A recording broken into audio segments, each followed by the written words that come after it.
Okay, we're getting to the next stage, and we're going to get your spatula and you're going to dip your tomato in the boiling water. And when they start kind of like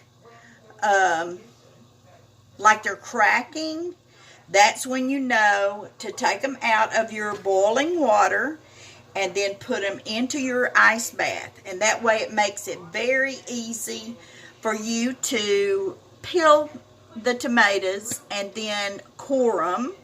And then you can mix them up with the rest of the ingredients. So we'll continue to just put them in here.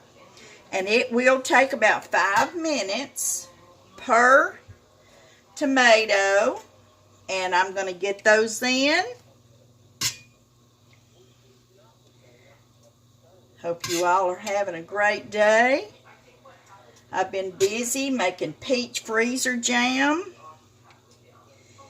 And I have got to share that with you. Now see, they're getting there. Their skins will be kind of ruffled, and they will kind of look like they're just fixing to burst. But they're really not. They're at the perfect stage of just taking a knife or a spoon, whatever you want to use, and just peeling that skin off.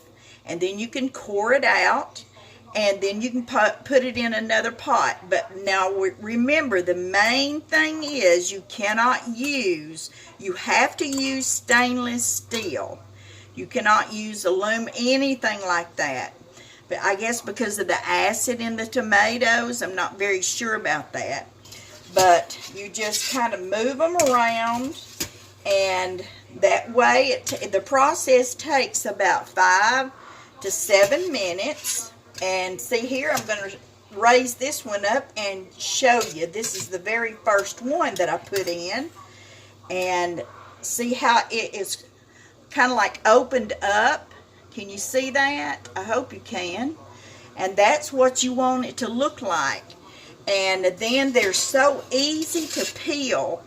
And that way you can put them in your ice bath. And it makes it very easily to get the next step done. So I'm hoping that you will stick around.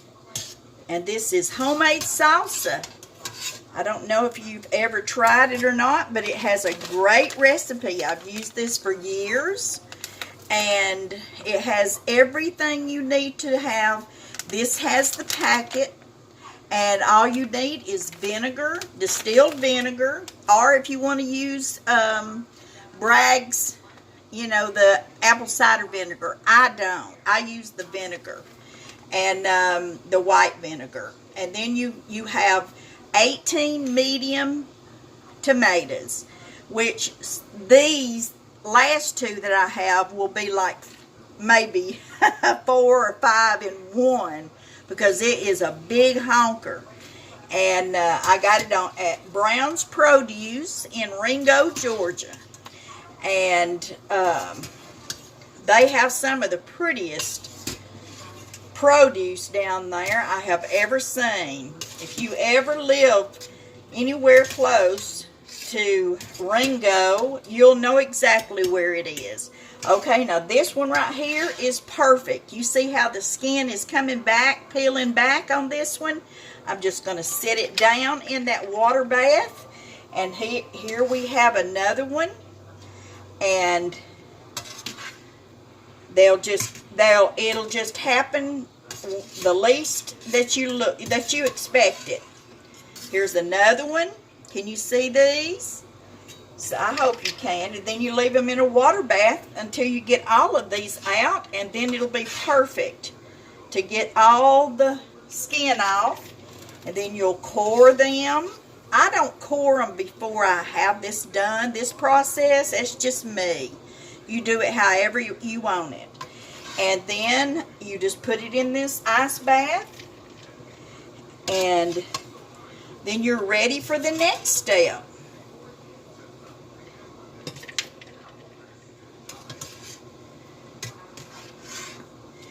think these are just going to be just a few more minutes on these. But see, this one is already coming off very easily. See here? You just have to tear it off. That is the best way, I call it blanching it, like you do the blanching the green beans before you can them. And I just got through putting up 26 pints. Not pints, I'm sorry. Put up 26 quart bags of cut off corn. Got that down there at Brown's Produce. Just absolutely beautiful corn. I did not have to throw away one ear out of 4 dozen. It was absolutely the fullest corn I have ever seen. Absolutely beautiful, beautiful corn. Brown's Produce. And I told them I was going to definitely give them a shout out because they have beautiful produce. Good old Vidalia onions. And I don't know if y'all ever do this, but I'm from Dalton, Georgia. And my mama, she used to do all of her Vidalia onions like that. She would take some pantyhose. I'm just waiting on these two, and that's why I'm talking. You just take pantyhose and you cut everything except the legs out, and you put your Vidalia onions in, and you put it all the way to the end. Don't cut the toe out, and then you tie a knot, then put the next one in, tie a knot, then put the next one in, and so on and so on. So that way, whenever you get ready to use a Vidalia onion, you'll just be able to just go and cut one down below the knot, and that way, when you get ready for the next one, they will stay as just brand new. If you keep them for 3 weeks, which they don't ever last that long around here, around the Beavers Den, they don't ever last that long. But you should see how beautiful they still look. And this one is really being difficult for some reason. I don't know why. But when I get everything together, ready to do the next step, I'll check back with you. Thank you for joining in on part 2 of making homemade salsa at the Beavers Den.